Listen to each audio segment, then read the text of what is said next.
Kenapa setiap manusia dari masa lalu hingga sampai saat ini diwajibkan untuk berpuasa? Maka saya katakan puasa itu adalah hidupnya ruh dan mematikan akan jasad. Kalau orang-orang terdahulu puasa, orang-orang pada saat masa Rasulullah pun berpuasa sampai masa kini. Kenapa wajib? Karena agar supaya kita mengetahui nilai kehidupan sejatinya roh. Baper itu adalah singkatan bawa perasaan. perbekalan. Bawa perasaan. Jauh. Kenapa mereka yang menjalankan puasa ternyata gejolak hawa nafsu mereka yang berusaha diredam itu tetap menggelora, jadi hawa keinginannya masih besar padahal mereka menjalankan puasa itu. Nah, kecuali kalau sudah keluar. Oh iya. Lidah kita kecuali sudah keluar di sini, ketika kita masukin lagi itu batal. Oh batal. Batal kalau sudah keluar, ya. Makanya ketika kita ngeces nggak usah gitulah, biarin aja. Pati geni itu sudah nggak makan, nggak minum, berada di sebuah ruangan yang di situ tidak boleh sama sekali ada cahaya. Harus gelap gulita, harus itu pati geni, dan tidak boleh tidur. Inilah petunjuk dari Sang Pencipta di bulan Ramadan untuk seluruh umat manusia. Inilah kebenaran yang didatangkan karena diutus oleh seorang utusan. Assalamualaikum warahmatullahi wabarakatuh.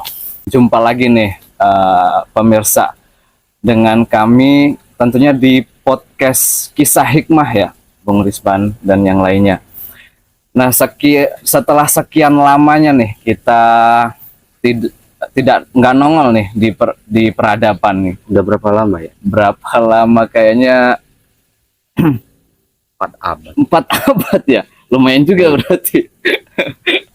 Nah, nih ngomong-ngomong, nah kita kan sudah beberapa bulan ya absen untuk syuting podcast tentunya Kisah Hikmah nih. Ada cerita nggak apa selama beberapa bulan ini libur podcast ngapain aja gitu Bung Rizpan? Kalau saya sih alhamdulillah selama libur podcast ini saya berpuasa.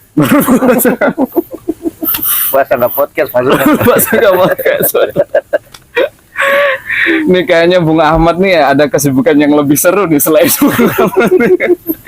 Kalau saya sih mungkin nyari kerjaan tapi nggak dapat Kerja Nganggur jadi. nganggur berarti.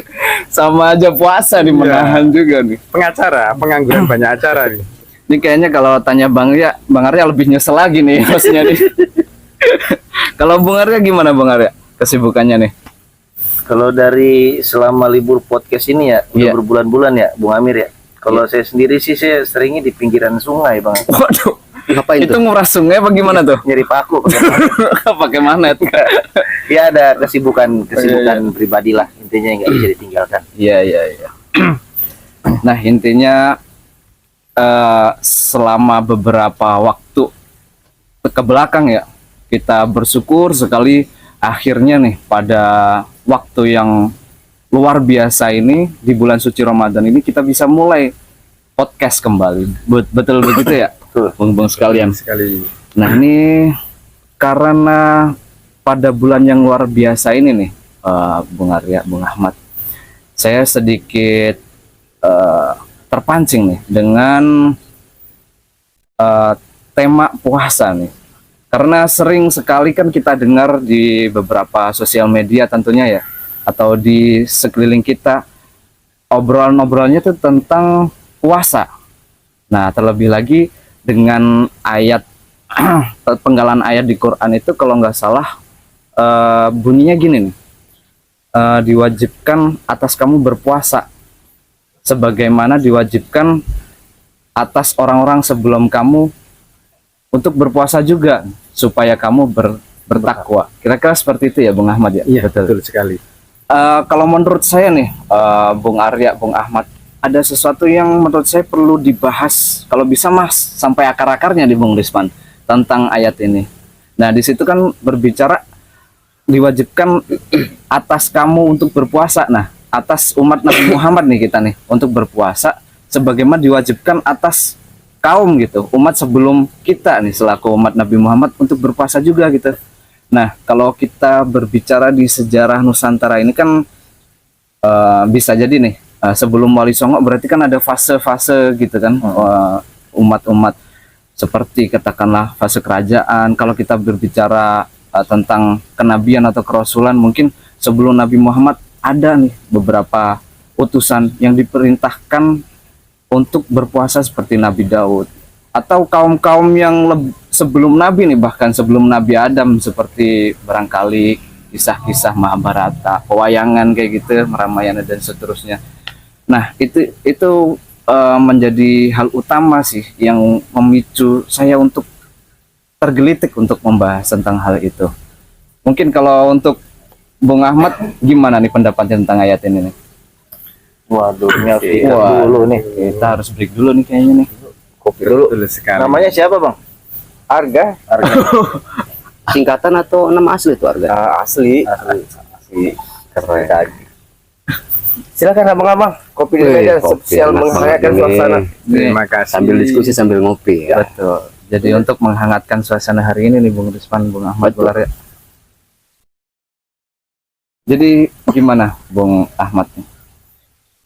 Kalau melihat dari ayat tadi, saya mencermati diwajibkannya seperti hanya umat sebelumnya ya. Jadi umat sebelumnya juga diwajibkan berpuasa.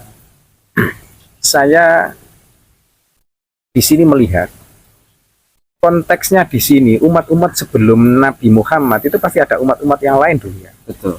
Dan di sini pun sepertinya kalau masalah puasa di sini ada namanya puasa perbedaan lah intinya. Perbedaan. Mungkin nanti juga bisa kita tanyakan kepada Bung Rizwan ya untuk menerangkan itu, karena di dalam berpuasa tidak semuanya sama. Betul. Masalahnya kalau di dalam lintas agama ada namanya puasa ngerowot, Oh ya. iya. Ada puasa Kepercayaan Jawa ya. betul. Puasa kalau orang Jawa itu ada namanya puasa Topo Broto. Sopo bro.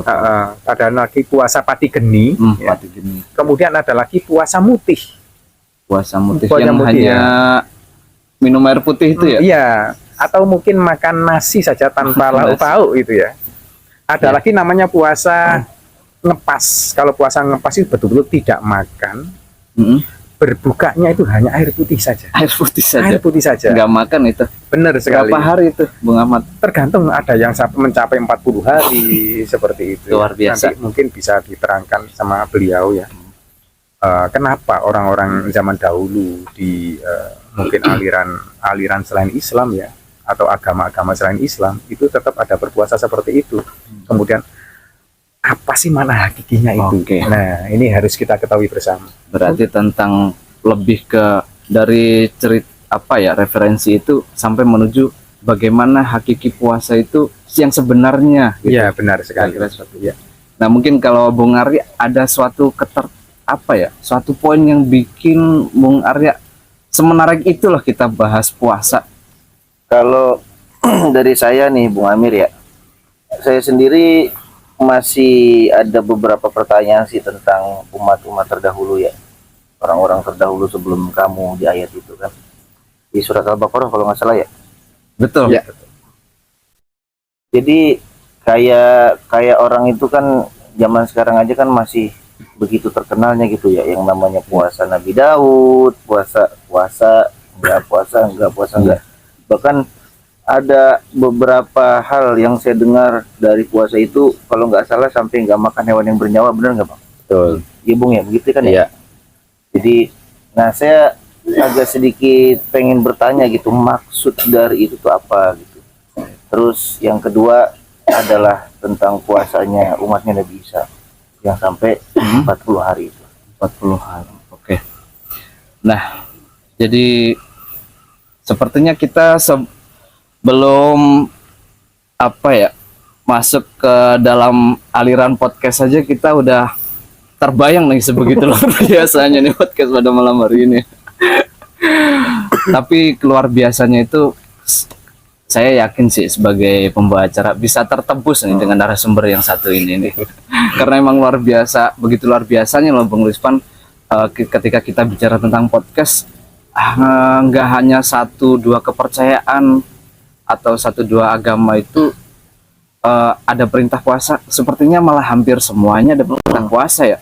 Beberapa agama seperti Kristen itu juga Prapaskah juga ada, Hindu, beberapa hari raya dan seterusnya. Yahudi bahkan kan ada itu ya. Sampai betul. puasanya 25 jam gitu malah. Nah, itu betapa luar biasanya tentang puasa yang pada malam hari ini nih kayaknya hanya dijelaskan di sini nih, Bung. Tentang pembahasan makna puasa, kira-kira seperti itu ya, Bung Ahmad Maulana ya. Nah, untuk mengawali podcast pada malam hari ini nih, saya rasa waktu yang tepat bisa dimulai dari Bung Rispan untuk pemahaman awal tentang topik podcast, yaitu puasa. Silakan Bung Rispan. Ini dimulai dari mana nih? Kayaknya Minum dulu kopi. Mulai dari kayaknya itu minum tepat dulu sekali nih. ya, minum dulu kopinya. Iya. Bukan ini. ini Bung Rispan. Ini mah humoris juga Ustadz yang satu ini. Pelawak saya. Ya. Sebenarnya kita harus mengetahui sejatinya puasa itu sebenarnya apa sih? Itu sih nilai inti dari apa yang kita bahas. Karena kalau misalkan kita berbicara puasa di setiap agama pasti berbeda-beda, bahkan setiap golongan ataupun setiap masa, setiap waktu, setiap zaman berbeda. Dan kita telah disempurnakan dalam agama Islam ini dengan berpuasa di bulan Ramadan. Oleh karena itu, karena kita membahas tentang sejatinya nilai puasa nih, puasa itu apa gitu kan, bahkan sampai tertera di dalam rukun Islam yang ke Berapa ayo? 4. 4. sehingga menjadi sebuah kewajiban bagi umat muslim untuk berpuasa. Dan faktanya ternyata orang-orang terdahulu pun melaksanakan puasa dengan syariatnya masing-masing. Betul. Maka saya katakan puasa itu adalah hidupnya ruh dan mematikan akan jasad. Jasad itu makanan duniawi, itu makanan duniawi yang masuk ke dalam jasad itu menghidupkan jasad. Ya, minuman yang masuk ke dalam tubuh kita pun untuk menghidupkan jasad. Ya. Tetapi kita lupa bahwa di dalam jasad ini pun ada ruh yang telah Allah titipkan. Sehingga kita wajib tahu, ruh itu bersemayam di dalam diri kita. Hidup dan matinya seseorang itu dari ruh. Maka nilai puasa itu bagi saya pribadi ya, adalah bagaimana hidupnya ruh dan mematikan akan kemelekatan jasad ini terhadap kehidupan duniawi. Itu yang saya dapat. Sehingga siapapun orang di dalam setiap agamanya itu ada puasa-puasa tertentu. Sehingga begitu pentingnya puasa ini dalam setiap masa, setiap zaman, setiap golongan, ataupun di dalam setiap perbedaan. Maka dari itu, kenapa diwajibkan atas kamu berpuasa? Ya, karena agar supaya kita mengetahui betul bahwa kehidupan ini itu akan sirna. Kita lemah kalau tidak makan, kita lemah kalau tidak minum, kita lemah sekali kalau tidak merasakan kenikmatan dalam sisi makanan duniawi. Begitu pula makna atas hakikat ruh. Apakah ruh kita mendapati sebuah kenikmatan di dalam puasa? Kalau ruh kita sudah merasakan kenikmatan dalam nilai puasa, berarti puasa tersebut dapat menghidupkan ruh kita. Maksud menghidupkan di sini bukan berarti ruh itu awalnya mati, tidak. Menghidupkan. Artinya mencerahkan, memancarkan cahayanya sehingga berpuasa. Maka kata Allah, puasa itu wajib. Sebagaimana orang-orang terdahulu, kalau orang-orang terdahulu puasa, orang-orang pada saat masa Rasulullah pun berpuasa sampai masa kini. Kenapa wajib? Karena agar supaya kita mengetahui nilai kehidupan sejatinya roh. Begitu. Bahkan dalam riwayat disebutkan, nilai puasa itu yang rahasia, balasannya langsung dari Sang Pencipta. Karena memang ruh itu bagian daripada zat Sang Pencipta. Kalau saatnya seorang hamba, seorang manusia, seorang insan berpuasa, balasannya adalah Sang Pencipta. Karena apa? Karena ruh itu bagian zat daripada Sang Pencipta. Orang tirakat pasti berpuasa. Orang ingin melaksanakan sesuatu pasti berpuasa. Ya. Nabi Ibrahim alaihissalam berpuasa pada saat pembakaran, hendak persiapan pembakaran, berpuasa. Nabi Daud berpuasa sehari puasa, sehari tidak. Nabi Adam di dalam kitab, dalam tafsir Ibnu Katsir berpuasa 3 hari di setiap bulan. 3 hari setiap bulan ya. Artinya menyadarkan kita bahwa memang faktanya manusia itu begitu sangat lemah sekali membutuhkan Sang Pencipta. Itu inti awalnya. Mungkin dilanjutkan dulu dengan pembahasan kita, jangan sampai saya mulu ngobrol sampai subuh ini. Tahu-tahu imsak. Enggak sahur kita ini. Enggak sahur. Ya. Begitu luar biasanya nih Bung Rizwan, Bung Arya, penjelasan tentang puasa. Jadi sampai-sampai saya baru ini nih dapat penjelasan tentang puasa sampai dalam menyentuh kerana ruh nih. Nah ternyata itu sebenarnya kita yang butuh puasa gitu. Saking pentingnya puasa tadi sebagai apa, boleh dikatakan sebagai makanan ruh ya? Dikatakan makanan ruh bisa saja Bisa dikatakan saja. makanan ruh. Tapi kalau makanan ruh itu lebih kepada nilai zikir, sholawat, sehingga ruh itu jadi begitu riang, begitu bahagia, gembira pada saat seseorang hamba melaksanakan peribadatannya. Tapi kalau nilai puasa itu menghidupkan. Ya, menghidupkan ruh nih. Jadi mungkin seperti ini Bung Amir. Gimana Bung Arya? Kalau saya sedikit berlogika ya. Ya, Saya sedikit silakan, nggak apa-apa ya, sedikit berlogika ya. Jadi kalau saya cerna tadi, mungkin kemiripannya adalah ketika contoh kehidupan dunia itu kan terkadang beragam ya. Sampai-sampai jasad kita aja bisa sakit gitu kan. Maka kalau sakit udah pasti dikasih obat. Nah, Betul. puasa itu obatnya ruh gitu. Supaya ruh kita itu tetap sehat, hidup ya, berlaku sebagaimana kehidupan ini, supaya ya benar kata Ustaz Rizwan itu, Bung Rizwan itu, cahaya itu terpancar. Karena kalau orang itu terlihat dari pancaran cahaya, ruhnya sehat. Ruh sehat itu akan berpengaruh kepada jasad kita lebih luar biasa lagi. Jadi Itu sih dari kalau ruh yang sehat sampai membias kepada jasad kita yang Iya. sehat. Kira-kira seperti itu dari Bung Arya. Dan ini menyambung dari penjelasan Bung Rizwan tadi nih Bung Ahmad. Kayaknya ini udah banknya udah terisi nih bang pertanyaannya nih. Udah full nih berangkas pertanyaan. Mungkin ada sesuatu yang barangkali masih mengganjal atau ada topik dari topik lain nih yang bisa disambungkan dengan puasa yang pada malam ini bisa kita bahas di podcast. Kira-kira gimana Bung Ahmad? Ya, Bung Amir, supaya saya lancar di dalam menanyakan, maka saya akan minum juga. Silahkan. Ya, saya ikut Anda kalau gitu. saya kirain mau berdoa, mau tahajud dulu gitu kan. Penutupan dong. Ya, Bung Amir, saya tadi menyimak sebuah kalimat yang disampaikan oleh beliau bahwa puasa itu di sini termasuk nilainya untuk menghilangkan kemelekatan di dalam hati. Berarti Bu Rizwan, kalau menghilangkan nilai kemelekatan di dalam hati, apakah itu juga bisa dikategorikan kembali kepada nilai kekosongan di dalam hati untuk puasa itu? Ya. Dan mungkin kemurnian, kembali kepada kemurnian dan kebersihan. Mungkin bisa dijelaskan lebih rinci. Oke. nilai sejatinya puasa itu harus sampai kepada kekosongan. Kalau dalam kitab Ihya Ulumuddin tingkatan puasa itu ada 3: puasa umum, puasa khusus orang-orang yang khusus, Ya.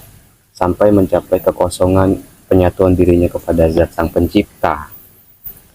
Itu harus melalui tahapan. Yang pertama, tingkatan pertama itu menahan lapar dan haus. Yang namanya puasa kan pasti menahan lapar dan haus. Gitu. Kalau kita makan, kita minum, nggak puasa dong itu. Iya kan? Betul sekali. Yang kedua itu adalah menahan hawa nafsu. Hawa nafsu itu kita mampu untuk kendalikan. Yang ketiga itu adalah puasa hati.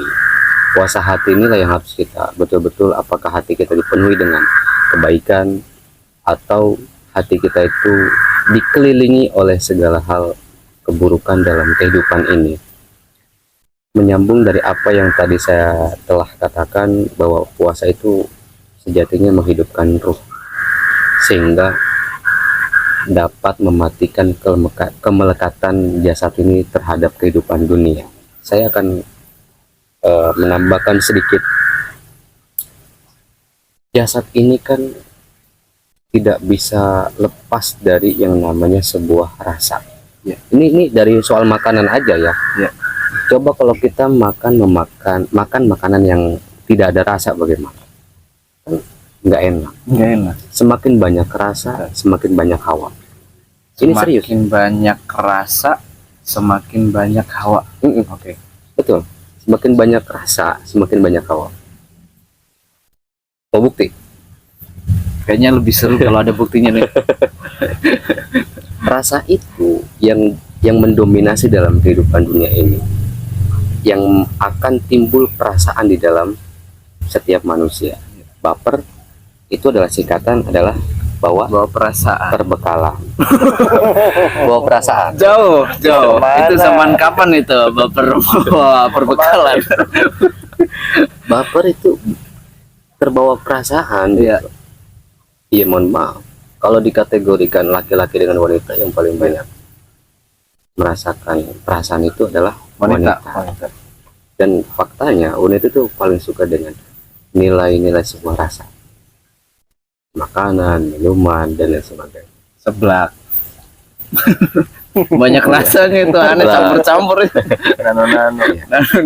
Kita tidak menyalahkan, bahkan ada laki-laki pun yang memang menyukai cita rasa di setiap masakan, minuman, dan lain sebagainya. Dan sudah pasti itu rasa dan perasaan itu banyak. Itu harus lebih dikendalikan lagi. Makanya hanya dengan puasa lah hawa nafsu itu bisa teredam. Dulu kan ada kisahnya ya, bahwa ketika diciptakannya nafsu itu di neraka, nafsu itu nggak ngerasa panas, Bung. Nafsu. Nggak panas nafsu itu. Disiram pakai air timah atau disiksa, nggak panas nafsu itu, nggak nggak berefek. Ternyata kuncinya nafsu itu akan lemah ketika dihadapi dengan puasa. Manusia berpuasa, lemah dia, tak berdaya, dia mohon ampun, teriak-teriak, dia nggak kuat, dia dengan puasa, lemes. Hawa nafsu itu harus dari puasa, sehingga ruh itu hidup, hawa nafsu teredam, kemelekatan kehidupan dunia kita teredam, sehingga yang ada hanya ruh yang telah Tuhan amanahkan dan tiupkan kepada setiap insan yang hidup, bahkan kepada setiap makhluk. Itu tambahannya. Gimana Bung Ahmad? Iya. Apakah sudah terjawab, apa bikin Ustadz Rizwan menjawab pertanyaan lagi nih habis ini? Sepertinya hukumnya wajib kalau menjawab pertanyaan lagi. Oh gitu. Hukumnya wajib. Masalahnya begini, Iya, ini juga gimana, perlu Bung? diketahui saudara-saudara kita di luar, Bung Rizwan. Jadi kebanyakan mereka, kalau kita ada Bung Rizwan tadi kan memang sudah membahas nilai dalam ya, langsung kepada inti isi daripada makna hakikinya puasa. Tetapi juga perlu ini biar kita semua tahu, juga mereka yang di luar tahu, bahwa kenapa mereka yang menjalankan puasa ternyata gejolak hawa nafsu mereka yang berusaha diredam itu tetap menggelora. Jadi hawa keinginannya masih besar padahal mereka menjalankan puasa itu. Iya. Nah mungkin dikasih penjelasan sama Bung Rizwan atau trik-triknya lah untuk menanggulangi itu semua. Ya, jadi tadi Bung Rizwan menjelaskan kalau kita berpuasa dan berhubungan dengan kemelekatan di dunia tadi ya. Ya. Jadi saling bertolak belakang. Kalau kita semakin berpuasa, nah semakin lemah nih rasanya nih. Lemah. Semakin lemah nih hawanya. Benar. Tapi kenapa orang-orang mayoritas kira-kira Ya. seperti itu, Ya. boleh dikatakan seperti itu ya, Bung Boleh, Ahmad boleh, ya? ya, mayoritas. Mereka seluruhnya berpuasa nih, Bung. Tapi tetap aja gitu. Tetap aja Nah, masih hawanya itu masih bergejolak ya, gitu. serakahnya juga masih luar biasa. Contohnya Kira-kira. ada satu, Bung Amir. Gimana tuh, Bung? Coba kalau waktunya menjelang maghrib, sudah yang ada di otak itu ya, di dalam Iya. benak mereka tuh makanan macam-macam itu. Wah. Ya, kan?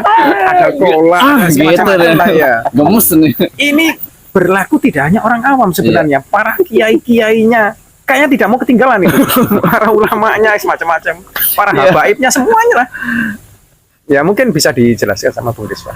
Ya itu barangkali yang contoh kecilnya ya. Iya. Bisa sampai ke atas nih tingkatnya seperti ke hawa, keinginan, keserakahan kayak seperti itu. Iya. Bisa jelaskan Bung Ahmad? Tidak semua seperti itu. Ada pula memang ketika menunggu waktu berbuka, tidak semua seperti itu. Ada yang memang sederhana sekali, tapi ada yang memang itu bahasanya seperti balas dendam ya. Iya, ketawanya paling Betul kenceng sekali. nih. Awas lu ketemu Iya, Kiai. sampai Iya, merasa nih. akhirnya gitu. Ada yang balas dendam. Yang salah itu yang balas dendam. Iya, Kalau yang hanya berbuka sekedarnya nggak apa-apa, nggak jadi musola buat saya. masalah. Musola. Nggak jadi masalah. Musola mah depan. Apakah kita seperti itu atau tidak tergantung diri kitanya. Iya. Dan pertanyaan dari Bung Ahmad tadi, puasa dapat meredam hawa nafsu. Lalu kenapa tidak sedikit dari manusia kita semua ini sudah berpuasa tapi nafsunya masih bergejolak, gitu Betul. kan? Ya benar. Ada yang salah, pasti ada yang salah. Menarik nih.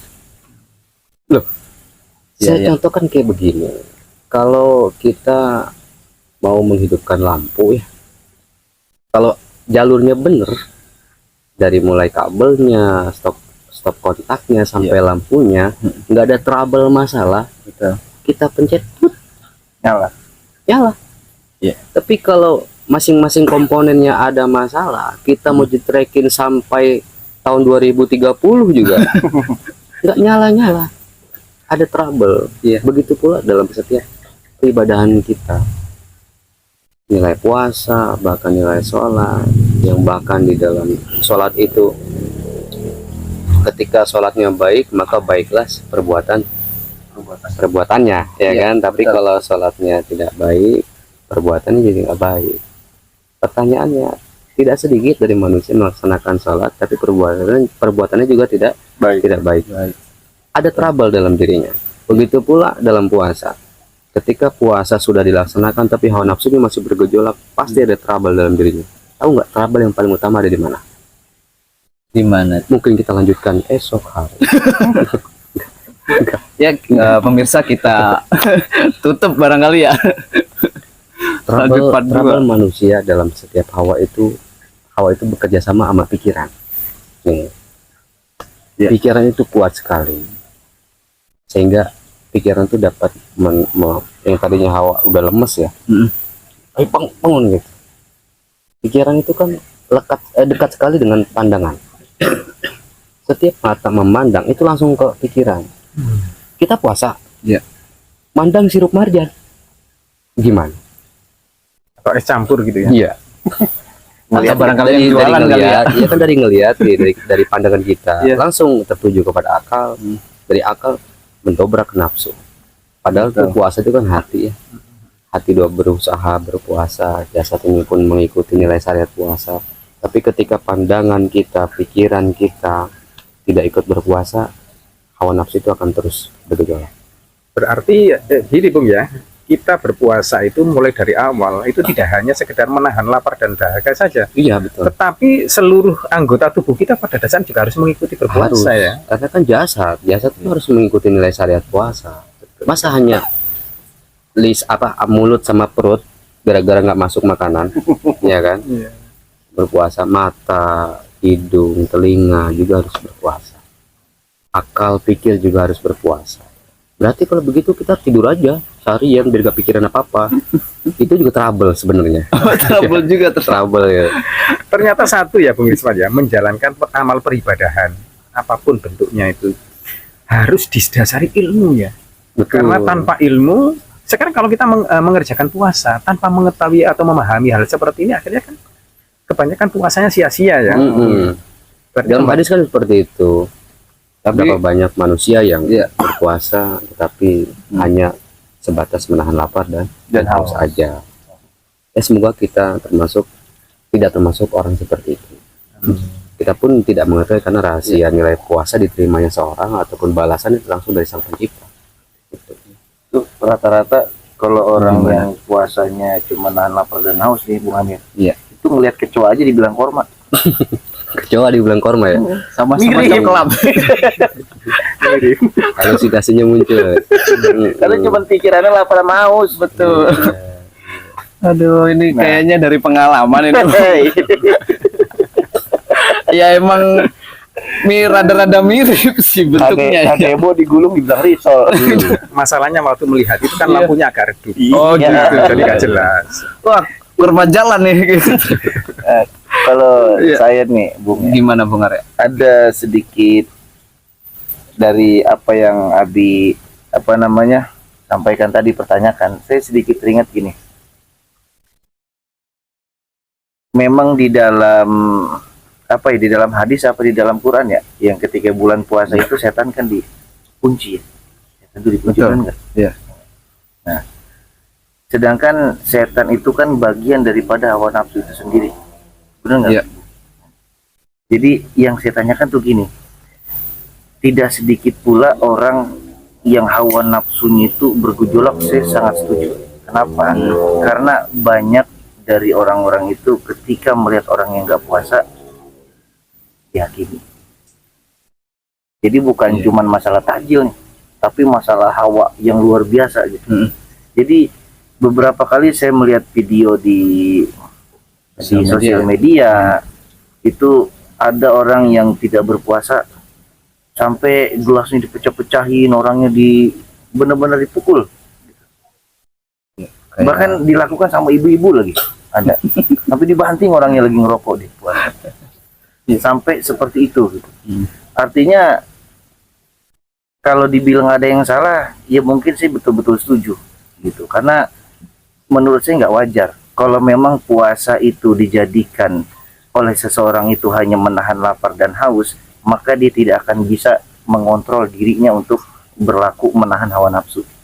Gitu kan. Sementara puasa itu kalau kata Bung Rizwan tadi, bukan hanya sekedar menahan hawa lapar dan haus, tapi sampai kepada nilai hati. Kalau hati nggak dijaga, berarti pertanyaannya setan dikunci apa enggak tuh kira-kira? Gimana tuh? Ataupun memang dikuncinya dalam diri dia gitu kan. Karena menurut saya nggak wajar, berarti dia batal dong puasanya. Kenapa yang ngurusin orang? Ini maksudnya setannya siapa nih? Gitu bukan? Iya, itu maksudnya. Gimana Bung Rizwan, ini agak barangkali agak pelik ya dijelaskan ya. Setan yang dimaksud bukan apa sih, sosok yang sering-sering muncul gitu ya di pohon ataupun Gantung gitu ya. di rumah kosong gitu kan, atau Kayak gantung di TikTok gitu ya. ada di pinggir jalan gitu diem Di kuburan gitu. kuburan. Iya, bukan setan, Oh, itu bukan setan ya. bukan. Gimik aja itu ya. Pura-pura ya. Yang dimaksud setan dikurung itu termasuk nilai daripada, jadi gini, manusia itu kan ada baik dan buruk ya. Iya. Kehidupan ini pasti diciptakan dengan berpasangan, ada kanan, ada kiri, ada atas, ada bawah, ada langit bumi, gelap dan terang, putih dan hitam, baik dan buruk. Kalau malaikat dengan iblis pun sama. Sama diartikan sebagai pasangan yang bertolak belakang. Malaikat bersujud, iblis tidak mau bersujud, gitu kan? Loh, dalam sisi manusia itu ada baik dan buruk. Yang baiknya malaikat, yang setannya. Yang buruknya setan. Gitu kan? Kalau berpuasa, setan-setan dikunci, berarti diri kita yang harus mengunci segala keburukan yang ada dalam diri. Ucapan lisan kita yang tadinya gibah kesonong kesini udah kunci. Lebih baik kita berzikir, baca Quran, atau berkata-kata yang bermanfaat. Yaitu mata kita kunci dari suatu nilai pandangan, menilai orang lain, menilai diri kita, bahkan memandang masa depan. Tahu memandang masa depan? Ada yang dengan baik, ada yang dengan buruk. Masa depan itu bisa diterka-terka manusia. Nanti gua hidup gimana ya? Ngadesu gitu ya. Iya. Masa depan suram. Ntar gua seminggu lagi gimana ya? Iya. Atau kita menilai masa lalu seseorang itu jangan, itu termasuk nilai pandangan mata. Maka dari itu yang dikunci adalah sesuatu yang buruk dalam diri, bagian daripada hawa, bagian daripada akal pikir yang tidak sempurna ataupun penuh kenegatifan.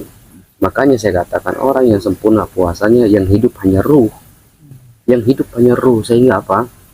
Sehingga segalanya itu tidak ada,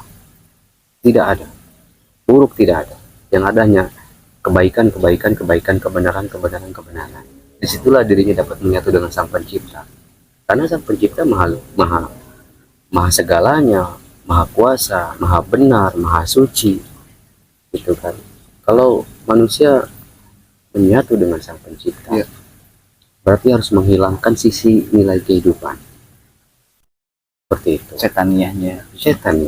Mungkin ada satu lagi Bung Amir, ini perlu diperjelas oleh Bung Rizwan ya. Gimana Bung Ahmad? Kita hidup di Nusantara ini kan sebetulnya agama tidak satu ya. Banyak sekali. Mulai sejak zaman dahulu, bahkan sebelum datangnya Wali Songo pun sudah ada agama di Nusantara. Nah tentunya agama-agama yang terdahulu kayak agama mungkin bisa dikatakan kepercayaan lah. Selain agamanya juga ada, kepercayaan juga ada. Ada namanya agama Hindu, Buddha, kemudian ada aliran kepercayaan, ada kejawen, ada namanya kapitayan, sudah wiwitan. Nah di sini untuk secara syariatnya mereka pun beribadah atau menjalankan puasa, tapi berbeda-beda. Tadi saya juga di awal ya, sempat saya singgung, mungkin ini belum dijelaskan sama beliau ya. Kayak ada namanya puasa ngerowot. Puasa ngerowot ini puasa yang hanya makan daun-daunan ini. Kayak kambing dong. Ya enggak kayak kambing juga ya. Tapi di situ kan ya mungkin kalau orang-orang yang suka hobinya mentah ya bisa aja. Hobinya mentah. Kan ada juga ya teman-teman yang suka makan ini, ada yang dikukus, ada yang suka yang mentah gitu ya. Ada lagi puasa tadi itu namanya ngebleng. Bukan ngebleng. Ini puasa Jawa. Ngebleng itu begini. Tidak makan dan tidak minum selama sehari semalam. Tapi boleh tidur nggak itu?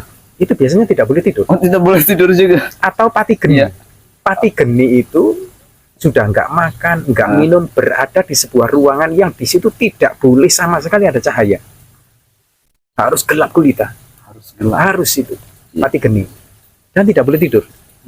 Ada lagi namanya puasa menghindari segala makanan yang bernyawa.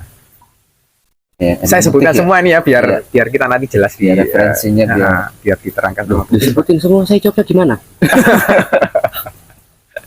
Enggak gitu, tinggal menjawab aja. Gitu ya. Ada lagi ini puasa ngepas atau mereka berpuasa tapi tetap berbuka pada waktunya ya, tetapi berbukanya hanya air putih saja. Ada pula yang memang puasa husmutih. Jadi kayak misalkan dulu almarhum ayah saya itu pernah saya lihat beliau itu puasa mutih. Jadi tetap berbuka dan sahur, tetapi hanya pakai nasi, pakai garam aja nggak boleh. Pokoknya intinya harus yang putih tapi tidak ada rasa. Nah, mungkin dari sini Bung Amir, saya yakin para pemirsa semuanya juga ingin tahu nih, kira-kira makna hakikinya seperti apa? Kenapa umat-umat zaman terdahulu atau mungkin zaman sekarang juga masih banyak yang melakukan sampai segitunya menjalankan kita Oke. juga ingin tahu ini. Menjalankan tentang puasa ya. Ya, puasa. Jadi kalau menurut saya ini terlampau menarik ya. Bagaimana tadi setelah dijelaskan tentang hakikinya puasa, tentang ruh ya. Terus kemudian disambungkan lagi dengan fakta-fakta, fenomena-fenomena yang terjadi di Nusantara ini nih, yang Betul. barangkali masih ada sampai hari ini nih. Benar sekali. Iya.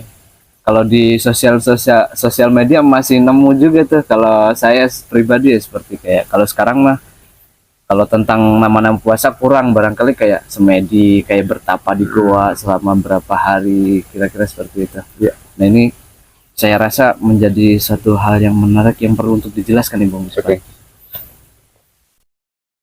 Saya pernah puasa mutih. Ketika saya berpuasa mutih, nilai syariatnya dengan jasad hanya makan apa? Makan nasi putih, Iya. kan?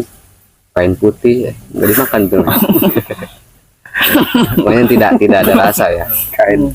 Kayaknya gula dimakan juga tuh karena putih tuh. Bahkan ada yang putih, kalau ada rasanya nggak boleh itu. Iya. Bu Rizwan. Contohnya Gimana? kayak merokok ataupun Betul. makan kerupuk yang warna putih ya. Sampai sikat gigi pun kalau ada rasanya odol pasta Betul. gigi nggak boleh itu. Nggak boleh, Iya, walaupun warnanya putih. Betul. Saya sudah menerangkan bahwa makin banyak rasa itu kan menguatkan hawa.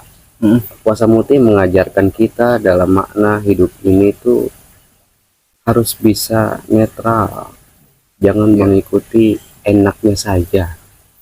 Orang kalau mau ikut enaknya aja dalam hidup ini pasti dia kebanyakan hidup sengsara, karena yang dikejar hanya enak hidup dunia. Sedangkan nilai akhiratnya tidak dirasakan kenikmatan. Nilai akhirat bukan nanti-nanti, tapi sekarang. Nilai akhirat itu adalah nilai hati, nilai hati pada saat beribadah. Itu puasa mutih. Tadi puasa peti geni yang dikatakan bahwa apa? Tidak boleh ada cahaya gitu. Tidak ya. boleh ada cahaya sama sekali. Kehidupan ini apakah ada cahaya? Kehidupan kita nih. Ya kalau misalkan cahaya yang terlihat nyata oleh pandangan kasat mata dunia, iya lampu bercahaya, matahari bercahaya, bulan bintang bercahaya. Ya kan? Casan juga ada yang nyala-nyala tuh bercahaya. tuh. Kayaknya punya juga ini Bung. Punya saya. Di mana-mana itu nyalanya. Tapi kan bukan cahaya itu. Seluruh dunia ini isinya adalah kegelapan. Penerangnya adalah sebuah petunjuk. Lalu saya katakan, kenapa manusia itu berpuasa? Tadi saya katakan untuk menghidupkan ruh. Bagaimana cara menghidupkan ruh? Bukan hanya tentang puasa, tapi mendapatkan sebuah petunjuk dengan jalan puasanya. Kayak gitu. Saya tanyakan dalam agama Islam, turunnya isi wahyu tanggal berapa? Di bulan apa? Ramadan. 17 Ramadan. Di bulan apa itu? Bulan Bulan Ramadan, puasa. bulan puasa. Iya kan? Iya. Dengan puasanya manusia diberikan petunjuk. Petunjuk itulah sebagai cahaya. Itu peti geni sebenarnya. Tapi kan pemaknaan bagi kita yang betul-betul belum apa ya? Belum sampai gitu. Kita belum sampai. Sehingga syariat, thariqat, hakikat, ma'rifatnya harus betul-betul diurut. Bukan diurut begini, bukan. Enak Iya. pakai minyak. Maksudnya diluruskan gitu ya, disambungkan. Jangan dipisahkan syariat, thariqat, habis itu selesai. Iya. Harus nyambung sampai kepada nilai ma'rifatnya. Sehingga kita tahu nilai-nilai puasa ini mananya apa. Lalu tadi puasa apa? Tidak makan yang bernyawa, Iya, benar. ya. Tidak makan yang bernyawa itu kita tidak mudah terkena dengan segala peristiwa kehidupan. Mau orang itu apa ya, demo contohnya, contoh ya, nah kisruh gitu, mau orang itu ada apa segala macam, kita tidak terkena marah, tidak terkena apalagi benci, gejolak dalam diri, enggak. Itu bernyawa. Nyawa itu kan berarti sisi waktu yang berjalan sebenarnya. Nyawa itu Boleh dikatakan nggak ikut-ikutan juga itu. sampean mau ikut ini tawuran contohnya gitu. Iya. Jangan gitu. Dan menjadi sebuah lambang buat kita semua. Kenapa sih di bulan suci ini banyak sekali geng motor, ya kan? banyak sekali orang yang tawuran di berita-berita. Itu kan menunjukkan bahwa ternyata puasanya belum belum apa ya, belum sampai kepada nilai hati. Kan sebenarnya seluruh kehidupan ini hanya menjadi wayang gitu yang digerakkan oleh Sang Pencipta. Allah tunjukkan kejadian ini agar supaya manusia paham akan hakikat maknanya gitu. Tadi puasa tentang nyawa yang tidak makan bernyawa seperti itu, kita tidak termakan oleh sisi kehidupan duniawi kayak gitu. Wah, banyak puasa kalau saya satu-satu lama ini ya, Mungkin mewakili iya, kali. mewakili. Kayaknya harus Saya aja deh. enggak ya, belakangan ya. Iya. Dari penjelasan Bung Rizwan nih, ada tadi dari awal sampai sekarang nih, ada beberapa hal yang ingin saya tanyakan nih Bung Rizwan, tentang bahwa dari terlebih tadi terpancing gara-gara kita udah puasa tapi kenapa masih tetap aja, kita udah sholat tapi kenapa masih gitu-gitu aja, kira-kira seperti itu. Berarti kan kita harus pada muaranya gitu. Kalau saya boleh simpulkan, semua manusia itu harus mengetahui hakikat puasa sebelum mereka berpuasa. Nah, boleh nggak saya katakan ketika mereka hanya sampai di tingkatan yang pertama, tingkatan hanya haus dan lapar nih, berarti kan mereka puasanya hanya tentang nggak makan dan nggak minum gitu, tapi tentang bagaimana nilai hawa tidak terkendalikan, bagaimana nilai hati sampai kepada tadi ruh, Bung Rizwan jelaskan tidak sampai mengena ke situ. Padahal makna hakikinya atau pesan daripada sebuah puasa dari Sang Pencipta adalah di situ. Intinya kan di situ tujuannya. Ketika itu tidak tersampai, terus gimana nih? Apakah boleh dikatakan berarti mereka yang sedang berpuasa hanya di tingkatan bawah, bukan bawah ya, hanya di tingkatan menahan haus dan lapar. Itu apakah bahasa kasarnya, apa boleh dikatakan nggak sah gitu? Apa mau dikemanain kayak gitu nih Bung Rizwan? Karena kan nggak make sense gitu kalau dari obrolan kita dari awal sampai sekarang ya Bung Arya, Bung Ahmad. Gimana Bung Rizwan? Sah ataupun tidak sah, sampai ataupun tidak sampai, diterima ataupun tidak diterima, maka kembali lagi dalam sebuah riwayat, puasa itu haknya Sang Pencipta, gitu kan. Kita tidak bisa melihat barometer suksesnya puasa seseorang itu dilihat dari semakin lemas dia, semakin hebat puasanya. Kan nggak bisa. Tidur doang mah Nggak orang bisa. yang puasanya khusyuk. Ini, diem aja. Atau kita Iya. barometer puasanya seseorang itu hebat dari bau mulutnya gitu. Semakin bau semakin hebat puasanya. Wah, Kan nggak bisa. iya, bahaya juga itu kalau dipedomanin seluruh umat. Iya. Maka dikatakan diterima atau tidak, sah atau tidak, kita kembalikan kepada Sang Pencipta.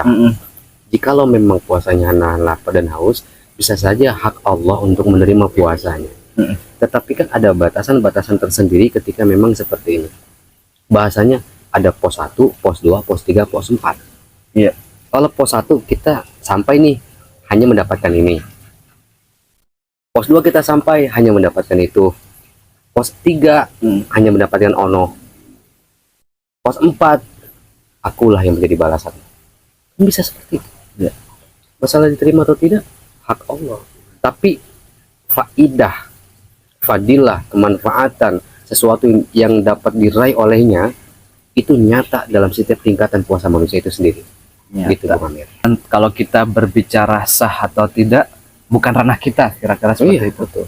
Tapi kalau pertanyaannya sia-sia enggak? Kalau dikatakan sia-sia atau enggak, tidak sih, tidak sia-sia. Enggak sia-sia. Enggak. Kan buktinya faktanya mereka, kita nih misalnya Ya, manusia tetap aja nih, maksudnya serakah aja nih misalnya kayak gimana? Tidak gimana? sia-sia karena apa? Karena ada perjuangannya untuk sampai kepada tingkatan awal, tingkatan kedua. Kan tadi saya bilang pos-pos itu kan ada. Setidaknya ketika sampai kepada pos 1 ini dia mendapatkan sesuatu. Pasti mendapatkan sesuatu. Iya, yang pasti nilainya karena baru awal, nilainya sesuai dengan puasa dirinya, nggak sia-sia. Kalau kita hanya menahan lapar dan haus, kita mendapat kesehatan loh. Orang yang nahan lapar dan haus dengan niat puasa itu sehat. Tapi kalau tidak ada niat puasa, kita nahan lapar dan haus, sakit mah kita. Asam lambung tinggi naik ya. Naik. Ada satu Bung Amir ya. Iya, gimana Menarik tuh? sekali itu jelaskan. Ini bikin ketawa lagi nggak nih? Tergantung itu yang mau tertawa. Oh iya iya. Antara pos 1, 2, 3, dan 4 bisa terjadi nggak Bu? Misalkan dari pos 1 melompat langsung ke pos 3 atau ke pos 4, apakah sebaliknya harus diurut menapaki tangga tersebut? Enggak, kan ada dua ini. Oh, Ada dua opsi lah istilahnya. Pertanyaannya, apakah ada atau bisa seseorang itu dari tingkatan pertama tiba-tiba melompat secara kepahaman rohaninya, kemudian bisa langsung ke tingkat 3, tidak melewati tingkat 2 tuh, langsung 3 ataupun 4. Ataukah memang seluruh manusia itu untuk menjalankan puasa harus menapaki tangga dari 1 baru 2, 2 lulus baru 3, 3 lulus baru ke 4. 4 lulus Itu sudah hanya sama apa? kirain. Selesai mah kalau itu jawabannya. Ya gimana Bung Ruspan? Kita diajarkan sebenarnya dari awal penciptaan alam semesta ini sudah belajar bahwa segala sesuatu itu membutuhkan proses. Nggak mungkin simsalabim abakadabra, walaupun sang pencipta maha kuasa atas segala sesuatu. Bisa saja sang pencipta itu langsung menciptakan seluruh alam ini, blek, langsung jadi. Dalam hadis kan 7 hari diciptakan, hari Senin diciptakan apa, Selasa apa, terus berproses. Dalam begitu pula tingkatan segala sesuatu saya katakannya itu melalui proses tahapan awal, kedua, ketiga, dan keempat, bahkan seterusnya. Langit saja itu ada tahapannya, langit pertama, kedua, ketiga, keempat, dan seterusnya. Kalau misalkan melonjak itu tidak, karena tidak sesuai dengan apa ya, apa sih namanya, siklus ya, tidak sesuai dengan siklusnya. Begitu sih jawabannya. Berarti tetap harus melewati tahapan. Harus melewati. Kita pun tanpa ilmu, tanpa mengetahui, kita jadi anak kecil nih, misalkan umur 3 tahun, 4 tahun, kita puasa loh, kita puasa. Karena orang tua kita semua nih, rata-rata anak kecil di zaman sekarang juga sama, diajarkan semua orang tua berpuasa. Puasanya tingkatan pertama pastinya hanya menahan lapar dan haus, belum balik, belum mengerti apa-apa, mengikuti orang tuanya berpuasa gitu ya. Sahurnya jam 10. Sahurnya jam 10 bahkan untuk melatih. Atau sahurnya ikut jam 3 gitu kan. Jam 3 pagi dia ikut sahur, pada saat mau berangkat sekolah dia makan nasi uduk gitu. Yang jual di mana itu lagi? Oh iya. Iya iya. Atau anak kecil bisa ditahapin puasa, ntar jam 12 buka puasa ya. Bisa. Ikut ikutan, tapi nggak apa-apa. Tidak ada apa namanya, tidak ada lonjatan ataupun tidak ada loncatan sehingga manusia itu bisa langsung ngecit ya, dari 1 langsung ke Curang lah. 4 gitu ya, curang lah. Semua harus berpuasa. Ya, boleh nanya lagi nggak Bu? Enggak sih sebenarnya ya. Apa waktunya udah dijawab. cukup? Waktunya udah cukup belum? Harus Boleh. gini dulu sih emang Silakan, kayaknya. silakan. Nomor rekeningnya tercatat. Iya gimana Bung Arya?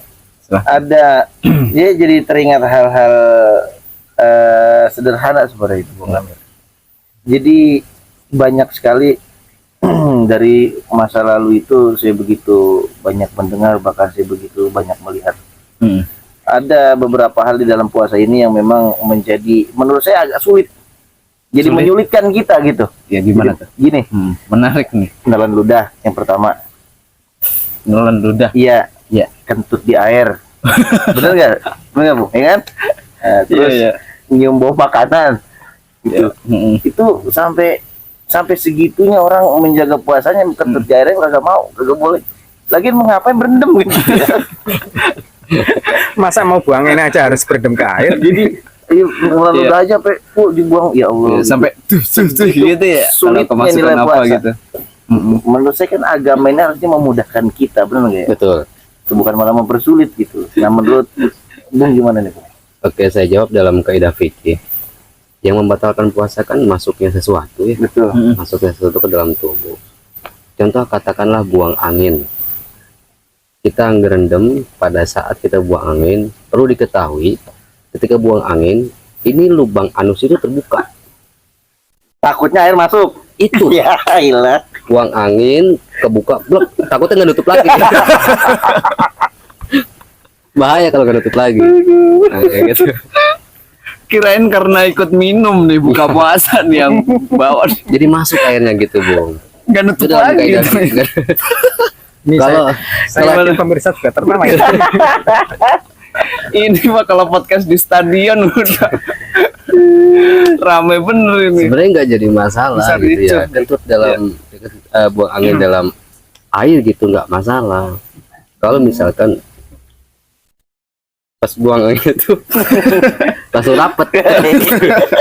Masih normal lah ya, nggak bayar lah. Ya. Hati dikit-dikit. Cicil ya. Jangan-jangan ini nanti pemirsa ada yang mau memperagakan. Nah kalau soal nelan ludah ya sebenarnya itu nggak batal. Kenapa? Sesuatu yang dari dalam itu kembali ke dalam nggak apa-apa, kecuali dari luar.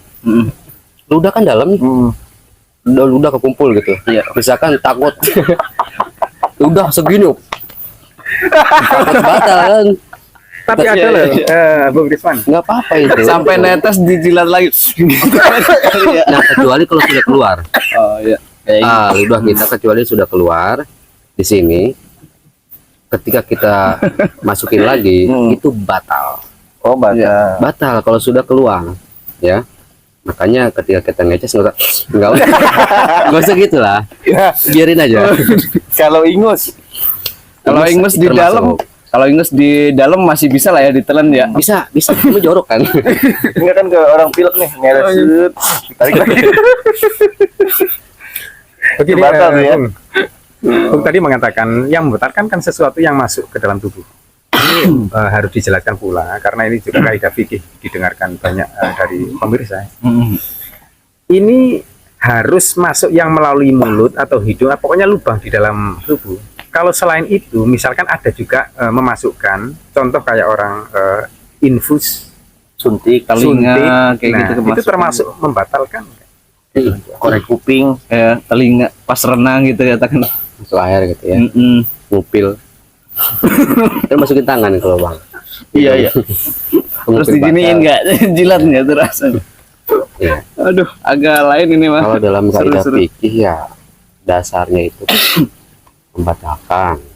Tapi memang ada namanya uzur. Uzur itu kan berarti tidak batal karena uzurnya itu jelas gitu ya. Misalkan di infus, kalau memang itu karena uzur dia sakit, kemudian dia masih pengen berpuasa, itu nggak batal, gitu ya. Jadi dimaklumi gitu, Bung ya.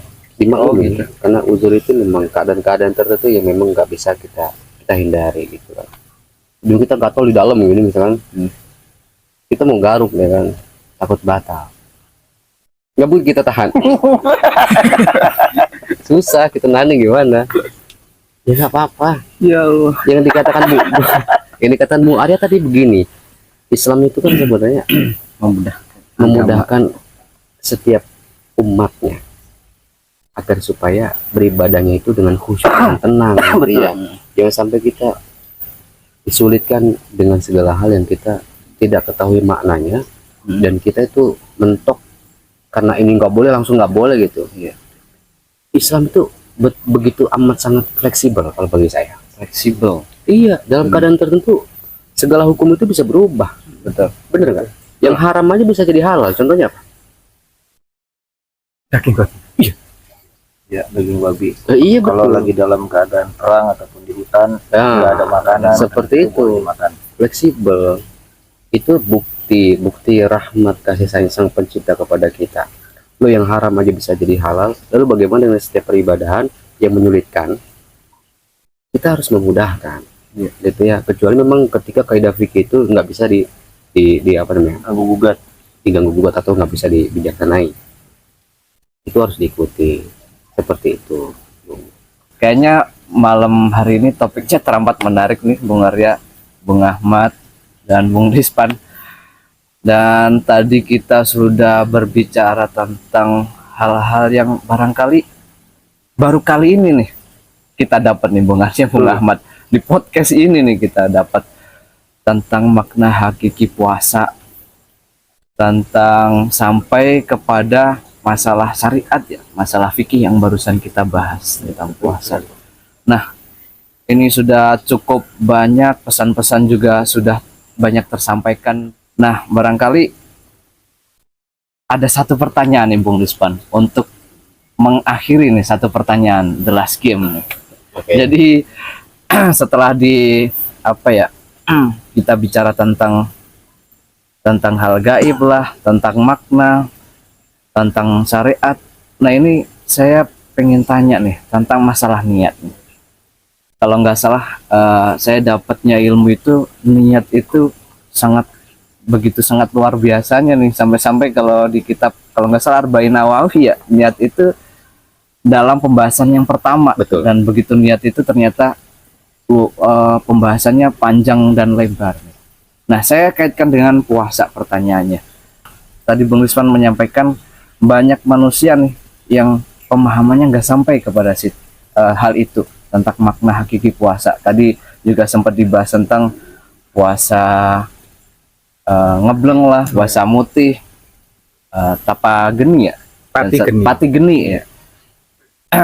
Nah, gimana nih nilainya puasa yang ada sampai sekarang nih, entah itu di padepokan kah itu, atau di masing-masing pribadi perorangan karena warisan dari nenek moyang. Nah, karena tidak sampainya nilai puasa yang benar itu, sehingga puasanya itu niatnya bukan lagi karena Allah gitu, tapi untuk kepentingan duniawi, katakanlah untuk sakti, untuk ya A sampai Z lah. Kira-kira itu gimana tanggapannya dari Bung Rispan? Tanggapan dari saya ya nggak apa-apa mereka semua atau kita semua sebagai manusiawi berpuasa dengan nilai niat-niat tertentu boleh saja, silakan. Namun lagi-lagi amat disayangkan sekali ketika yang seharusnya puasa itu kita begitu amat mendapatkan sesuatu hal yang luar biasa, tapi hanya mentok dalam sisi nilai duniawi, mau itu kegaiban, dan hampir rata-rata kegaiban di sini menggunakan puasa. Betul. Kesaktian, ada Bisa yang ngilang puasa. kayak gitu. Betul. 7 hari, 40 hari, ada yang berapa hari, banyak hal. Padahal itu menjadi sebuah lambang buat kita semua sebagai manusia. Ya. Dengan puasa lah kita dapat sampai kepada Sang Maha Gaib, gitu ya. Karena hakikatnya tadi saya jelaskan ruh gitu harus sampai kepada yang Maha Gaib. Berarti kalau manusia dengan niatnya tertentu dia nggak bakal sampai kepada yang Maha Gaib. Sampainya hanya tingkatan nafsu yang belum dikendalikan. Nafsu kan berarti keinginan, ingin apa begitu, nggak sampai ke 3 ke 4 nggak dapat. Seperti itu Bung Amir. Luar biasa. Betul begitu Bung Ahmad, Bung Arya. Iya. Nah, pertanyaan dan jawaban dari Bung Rispan, pertanyaan dari saya dan jawaban dari Bung Rispan ini sekaligus mengakhiri dari sesi pertanyaan pada podcast malam hari ini nih pemirsa. Nah, kembali di pembukaan tadi nih Bung Arya, Bung Ahmad. Tadi kita sempat di awal itu sebagai tema pembahasan pada malam hari ini, yaitu adalah ayat Al-Baqarah tadi Bung Arya ya, betul. Yang kurang lebihnya bunyinya diwajibkan berpuasa Wahai orang-orang yang beriman. atas orang-orang yang beriman, dan juga diwajibkan berpuasa atas kaum-kaum atau umat-umat sebelum kamu supaya kamu bertakwa. Kira-kira seperti itu. Begitu luar biasanya relevansi dari bahkan dari perbedaan-perbedaan setiap agama maupun dari kita nih puasa umat Nabi Muhammad sampai kepada umat-umat terdahulu nih sebelum Nabi Muhammad. Nah, sepertinya pembahasan pada kali ini kurang afdol nih Bung Arya, Bung Ahmad, kalau belum ada suatu kalimat penutup nih dari narasumber kita, Bung Rispan. Jika setiap masa berpuasa sampai di masa yang sekarang itu berpuasa, maka nilai puasa itu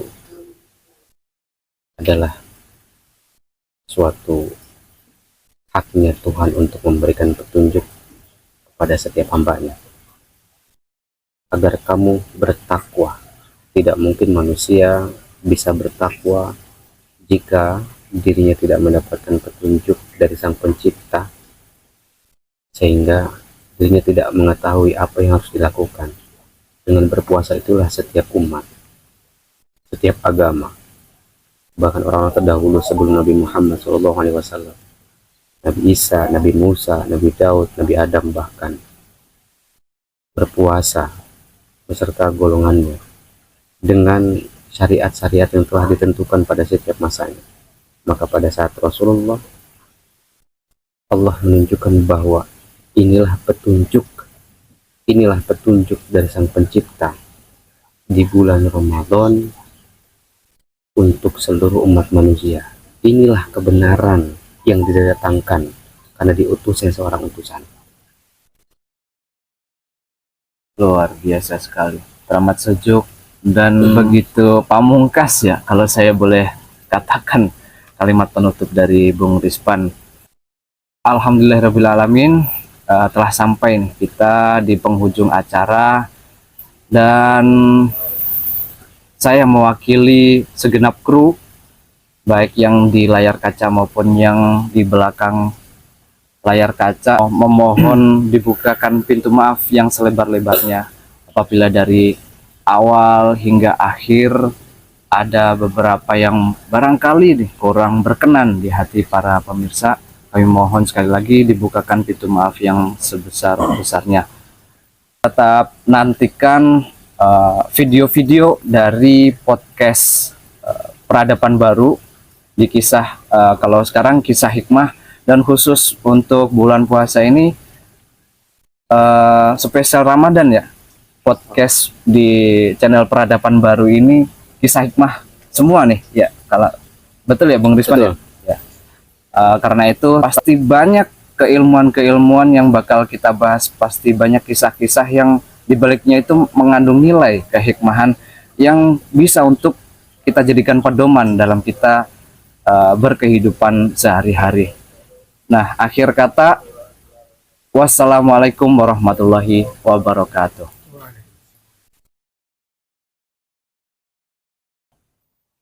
Assalamualaikum warahmatullahi wabarakatuh.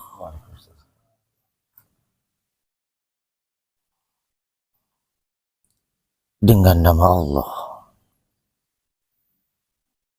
yang Maha Bijaksana, dengan nama Allah yang mengaruniai setiap kehidupan ini. Begitu luasnya alam semesta ini, tidak terjangkau dengan segala hal yang dimiliki oleh manusia dan setiap makhluknya.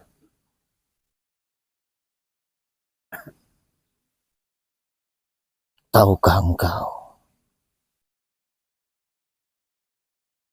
kenapa setiap manusia dari masa lalu hingga sampai saat ini diwajibkan untuk berpuasa?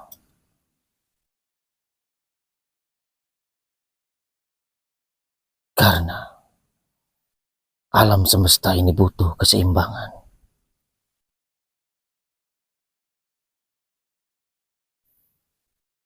Tanpa puasa, seluruh isi dunia ini menjadi tidak seimbang.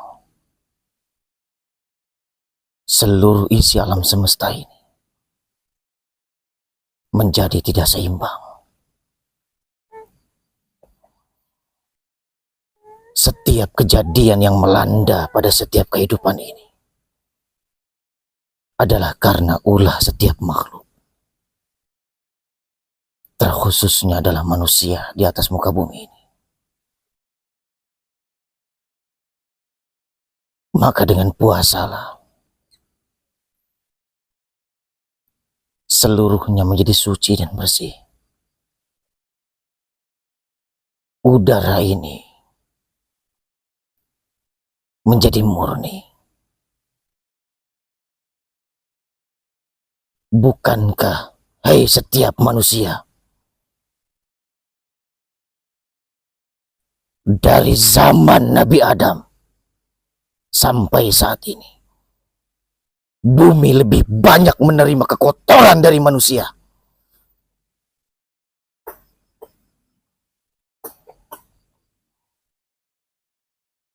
Jika puasa itu tidak ada, maka hancurlah kehidupan ini.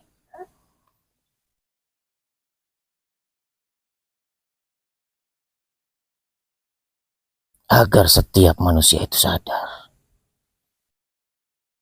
dengan setiap perbuatannya, bagaimana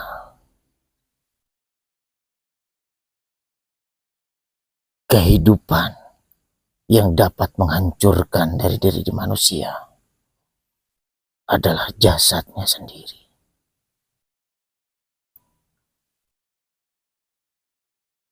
Maka berpuasalah hai manusia. Penjarakanlah hawamu. Penjarakanlah seluruh keinginanmu. Penjarakanlah jasadmu. Sampai engkau mengetahui betapa amat nikmatnya hidup bersama Sang Maha Pencipta.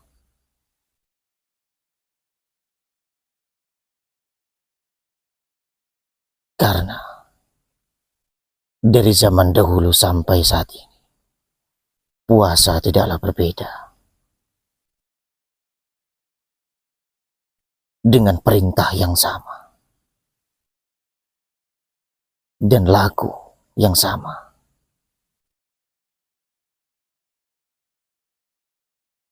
Kenapa aku bilang seperti itu? Karena hasil akhirnya tetap Allah yang menjadi penentunya. Maka di manakah perbedaannya?